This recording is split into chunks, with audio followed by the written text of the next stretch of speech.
Alright, we're going to do an update here. This is on my Dutch bucket and raised beds, as well as the kiddie pools. Now mind you that most of my garden is dwarf tomatoes. So what I'm going to do is just give you a quick spot on each variety and how they're doing. Now the regular dwarf tomatoes are about 2.5 months old, and they would be a little bit taller, but I had to keep them in cups because of the weather for a while. But let's give you a quick shot here. Now these are Victoria, and they're doing quite well. I'm actually, let's see if we can see them here. Yes, we're actually starting to get flowers on this one. This one, that's about max height for this. They do quite well, and once they start producing, they are determinate, and you can pretty much have a full bush. Now next I'm going to show you this silver fir tree. These are actually an attractive plant. Now I didn't expect them to get this tall. I was expecting them to be a little shorter, but this is my first time growing these. But I wanted to show you something here. The foliage on them. It curls out like a fern. Very delicate.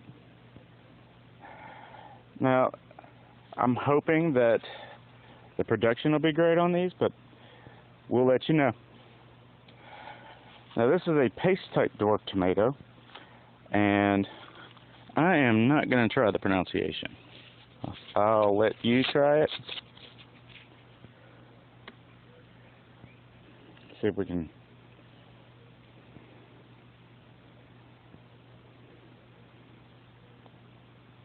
I'm guessing it's a Russian variety.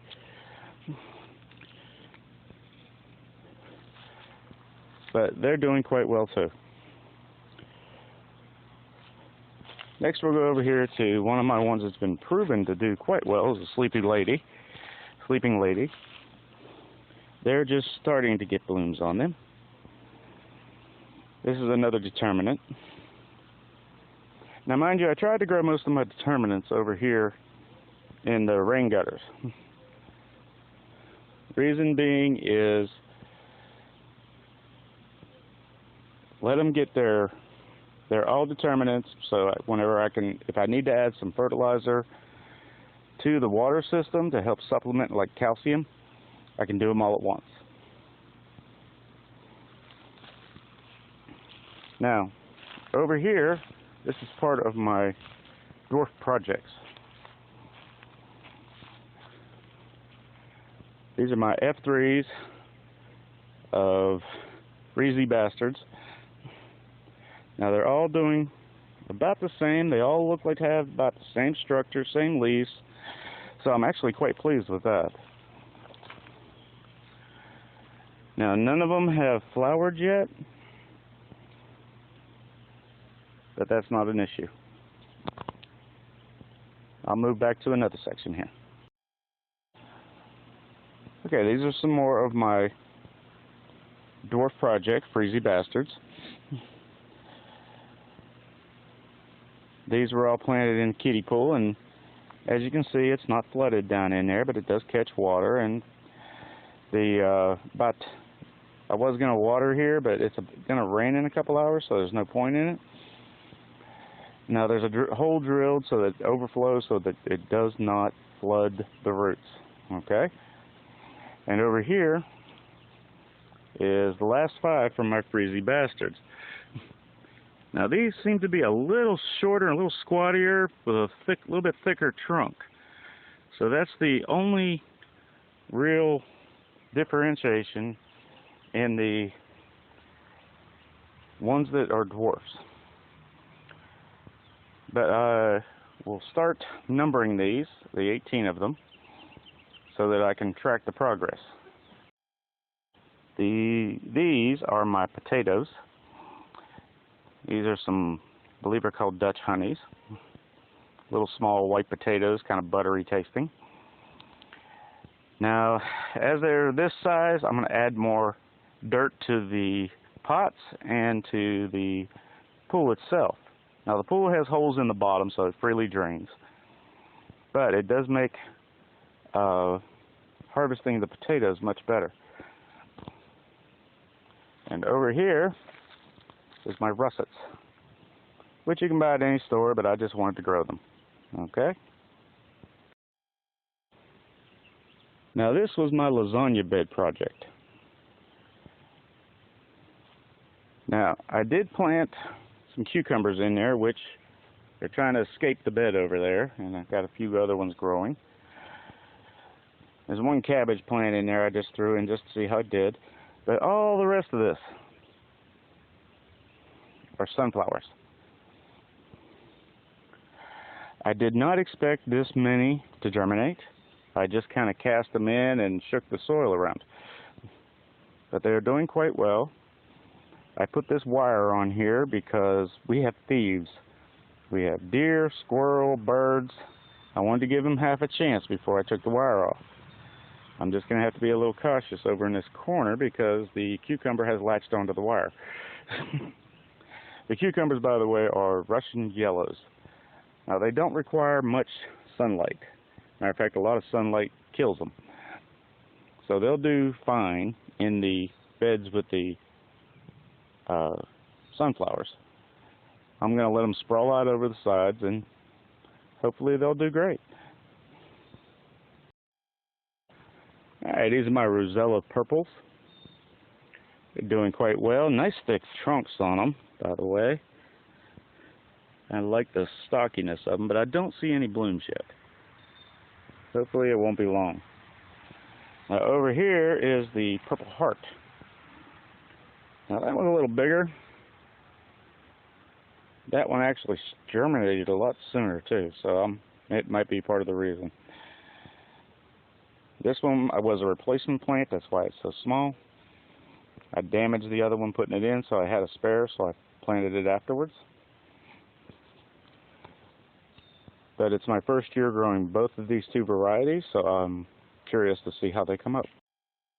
Now over here is my Kookaburra cackle. This is one of my favorites since I'm growing it last year. It has kind of a taste similar to a Cherokee chocolate with a little more of the heirloom taste to it. It's a very good plant. I loved it. And over here is Russian swirl. The Russian swirl, let me get some of these spider webs here. Look at the trunk coming up on that. It's got a nice trunk. And the fruit is kind of like a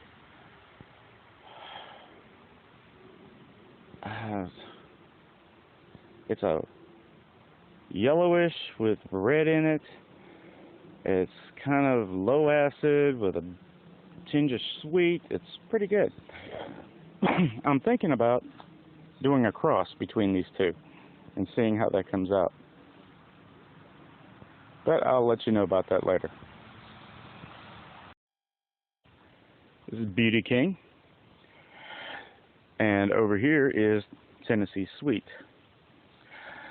Grown these side by side for comparison purposes. They are similar in shape and build and taste. So it'd be great to see how they come out. Hope to see more consistency in the height and everything and the builds. They're doing quite well. So we'll keep. Now these are a couple of the few non-dwarfs that I'm growing.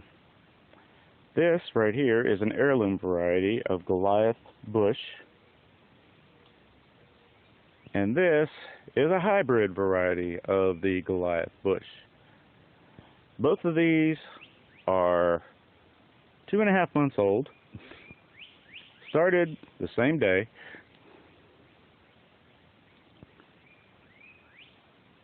But man, the difference. This is already starting fruit near the base. I can see tomatoes forming.